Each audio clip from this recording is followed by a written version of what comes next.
Oke, kita lanjutkan di pertemuan keempat, yaitu topological spaces, construction and purpose. Ruang topologis, konstruksi, dan tujuan.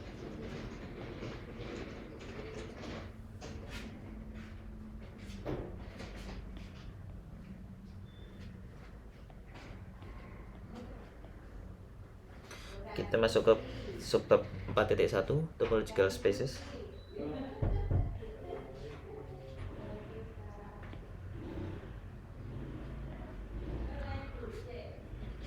Ruang topologis. We'll now discuss topological spaces based on our previous development of set theory. Kita akan membahas ruang topologi berdasarkan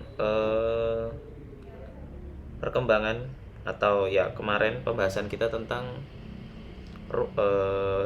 teori himpunan. As we will see, a topology on a set provide the weakest structure in order to define the two very important notion of convergence of sequences to points in a set and continuity of maps between two sets. Jadi topologi itu nanti kita akan lihat bahwa dia itu memberikan struktur yang paling lemah di mana kita bisa mendefinisikan dua important notion atau dua konsep. Yang pertama adalah konvergensi dari barisan menuju satu titik di himpunan, dan yang kedua adalah kontinuitas atau malaran dari dari pemetaan antara dua himpunan. Jadi topologi itu memberikan, atau dengan adanya topologi kita bisa mendefinisikan dua konsep yang penting, yaitu yang pertama adalah konvergensi, yang kedua adalah malaran.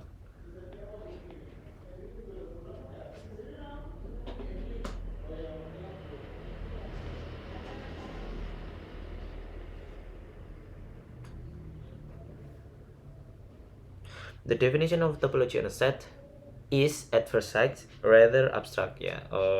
Kalau pertama kali membaca biasanya definisi dari topologi itu agak abstrak, but on the upside of it is also extremely simple. Tapi sebenarnya itu sangatlah simple. This definition is the result of historical development. It is the simplest definition of topology that mathematicians found to be useful. Definition, kita masuk ke definisi topologi. Let M be a set. Misalkan andaikan M itu adalah sebuah himpunan, a topology on M is a set. Jadi topologi itu adalah sebuah himpunan yang lain. Kemarin kita bahas bahwa kita nanti akan membahas spaces, di mana spaces itu adalah sebuah himpunan yang memiliki struktur, di mana struktur ini sebenarnya juga himpunan lain yang kita berikan atau kita beri ke himpunan spaces itu sehingga dia memiliki struktur tertentu. Nah, di sini contohnya. Jadi M itu adalah sebuah himpunan dan M nanti kita akan beri struktur yang mana struktur itu kita namai dengan topologi. Nah, apa itu topologi? Topologi itu adalah sebuah himpunan O yang merupakan subset dari power set di M. Jadi dia sebuah himpunan. Topologi itu adalah sebuah himpunan yang merupakan subset dari power set di M yaitu sangat jelas such that. Nah, ini sedemikian rupa sehingga ketiga hal di bawah ini terpenuhi. Yang pertama, himpunan kosong itu anggota dari topologi dan M itu anggota dari topologi. Jadi ada dua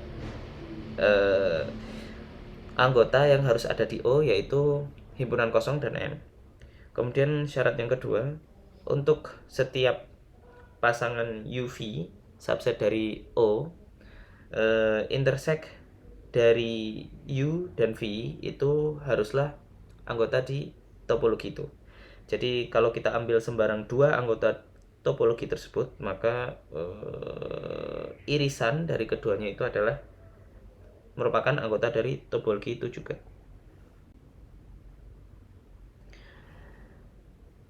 Kenapa ini penting? Ini penting karena kalau kita ingin mendefinisikan kontinuitas atau kita ingin berjalan dari satu titik ke titik yang lain di himpunan tersebut, itu ada anggota dari topologi itu yang memayungi kalau kita ingin jalan-jalan. Kurang lebih seperti itu. Maksudnya kalau di interseksi di anggota topologi itu masih anggota topologi, sehingga intinya ada yang memayungi kita ketika kita berjalan di himpunan tersebut yang memiliki topologi. Kemudian yang ketiga, untuk si subset topologi itu, kalau kita kalau kita ambil sembarang himpunan di topologi dan kita union-kan, kita gabungkan, dia juga merupakan anggota topologi juga. Nah, ini syaratnya juga berkontribusi atau mempunyai intuisi yang seperti tadi. Kalau kita ingin berjalan-jalan, kita tetap mendapatkan topologi yang memayungi kita. The pair MO is called topological space, dan seperti yang kemarin, spaces itu adalah sebuah set yang kita beri struktur lain, yang di sini strukturnya adalah topologi, dan pair M dan O itu disebut dengan topological spaces.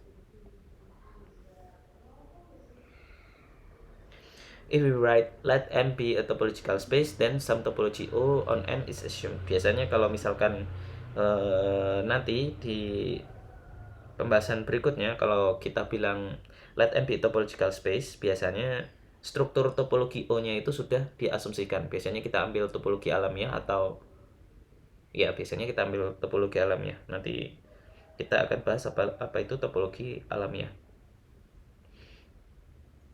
Remark, unless M equal 1, unless cardinality M itu sama dengan 1. Kemarin kita bahas cardinality. Cardinality itu adalah banyaknya anggota himpunan di M. There are usually many different topologies O that one can choose on the set M. Jadi ini untuk finite ya, untuk apa namanya, point set gitu. Misalkan cardinality M itu 1, maka jumlah topologi yang mungkin itu 1. Ini pasti topologi trivial, yaitu topologi yang isinya himpunan kosong dan M tadi, syarat pertama dari topologi. Kalau misalkan anggotanya 2, ada 4 jumlah topologi yang mungkin kita definisikan di himpunan yang mempunyai 2 anggota tersebut. Kalau topologinya 3, ada 29. Kalau cardinality-nya 3, ada 29 different topologies yang mungkin kita definisikan. Kalau cardinality-nya 4, ada 355 different topologies yang mungkin kita definisikan, yang mana topologi-topologi itu memenuhi 3 syarat yang sebelumnya ya, dan seterusnya. 5, 6, 7 segini. Kita masuk ke contoh. Nah, ini contoh yang konkret di mana nanti kita akan bahas bagaimana cara mengecek suatu topologi itu atau suatu struktur itu memenuhi syarat-syarat topologi. Let M be a set consists of A, B, C. Misalkan M itu adalah sebuah himpunan yang berisikan A, B, dan C. Kemudian O itu adalah topologi dari M yang isinya adalah himpunan kosong A, himpunan yang isinya A, himpunan yang isinya B, himpunan yang isinya AB, dan himpunan yang isinya ABC. Nah, kita cek ketiga syarat dari suatu struktur itu bisa disebut topologi. Syarat yang pertama adalah himpunan kosong dan M itu anggota dari O. Kita cek apakah himpunan kosong dan M itu anggota dari O. Tadi M itu adalah ABC, dan di O tadi ada himpunan yang isinya ABC ya. Jadi M itu anggota O dan himpunan kosong itu anggota O, sehingga syarat yang pertama terpenuhi.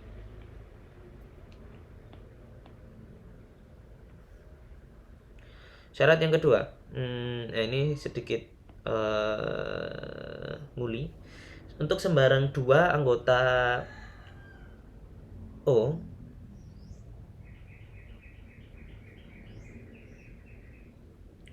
Untuk sembarang dua anggota O, maka intersection dari dua anggota itu haruslah anggota O juga. Nah, ini kita harus mengecek untuk semua kemungkinan. Kalau point set biasanya begitu. Clearly for any S in O, nah kita harus cek satu-satu. Anggota O kan ada banyak, ada himpunan kosong, himpunan yang isinya A, himpunan yang isinya B, himpunan yang isinya AB, dan himpunan yang isinya ABC. Kita cek satu-satu apakah kombinasi dua anggota O ini juga interseksi dari sembarang dua anggota O ini juga anggota O juga. Himpunan kosong kalau diinterseksikan dengan sembarang himpunan itu selalu himpunan kosong ya, sehingga ya itu terpenuhi secara trivial. Kemudian himpunan S atau himpunan sembarang himpunan kalau kita interseksikan dengan M itu juga merupakan sama dengan S. Ini secara trivial, dan S itu anggota O karena asumsi tadi. Maksudnya for any S in O, kalau kita interseksikan S dengan M dengan total himpunannya, maka kita akan dapatkan S. Ya, ini logika sederhana ya. Dan S itu anggota O, sehingga kalau kita interseksikan dengan M selalu benar.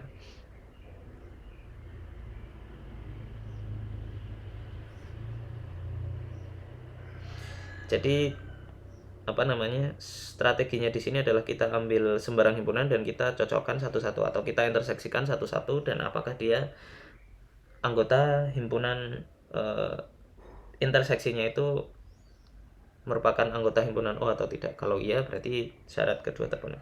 Moreover, A subset B, A intersect B itu sama dengan himpunan kosong, dan himpunan kosong itu anggota O.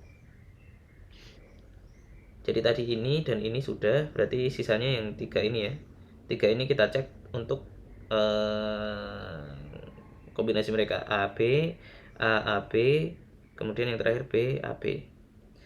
Yang ini kita cek untuk kemungkinan A intersect B. A intersect B ya himpunan kosong ya, dan himpunan kosong itu ada di O, sehingga selesai untuk anggota A dan B.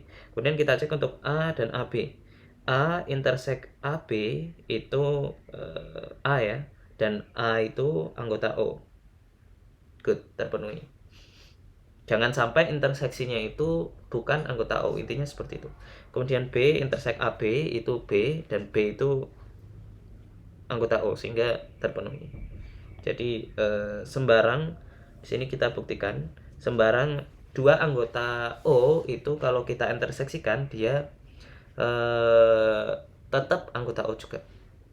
Kemudian yang ketiga, syaratnya ketiga, untuk C subset O, untuk sembarang anggota O kalau kita gabungkan maka dia tetap anggota O juga.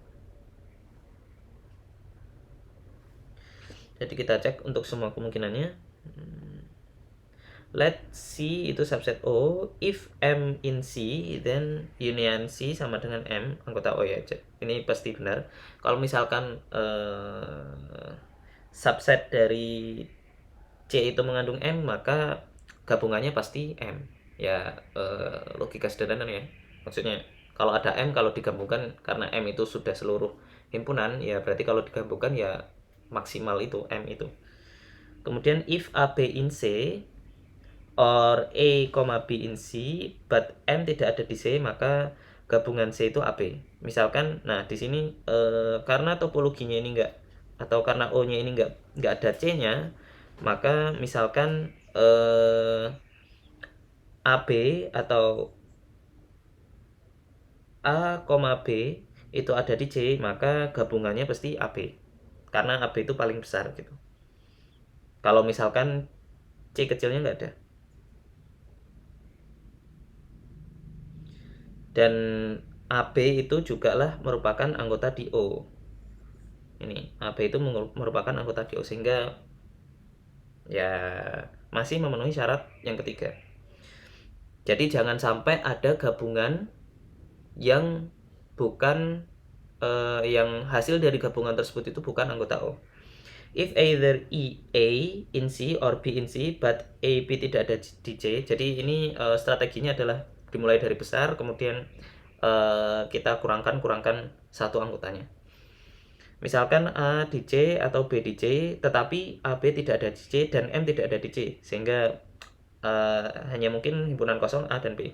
Sehingga gabungan dari subset tersebut adalah A atau B, dan yang mana A itu anggota O, B itu juga anggota O, sehingga respectively finally if none of the above hold then gabungan C itu himpunan kosong. Jadi apa namanya, topologi atau struktur ini bagus karena dia memenuhi semua syarat topologi. Jadi karena dia memenuhi semua syarat topologi, maka kita bisa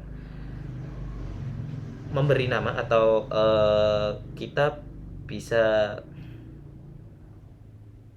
ya ini layak disebut topologi, yaitu lebih bagus. Jadi O ini layak disebut topologi karena dia memenuhi definisi topologi.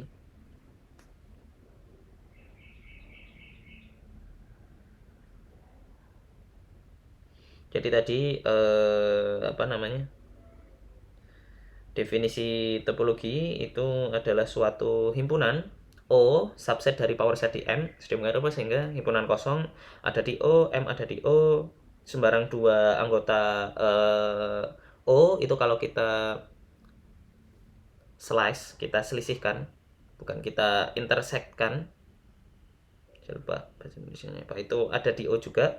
Kemudian sembarang anggota di O kalau kita gabungkan maka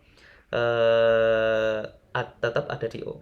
Tadi intuisinya kita ingin agar setiap kita melangkah di M itu ada struktur yang memayungi kita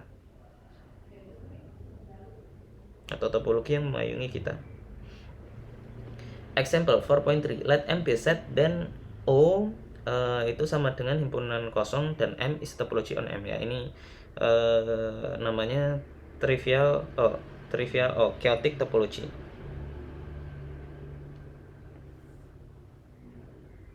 Let M be set then O equals himpunan kosong dan M itu adalah topologi di M.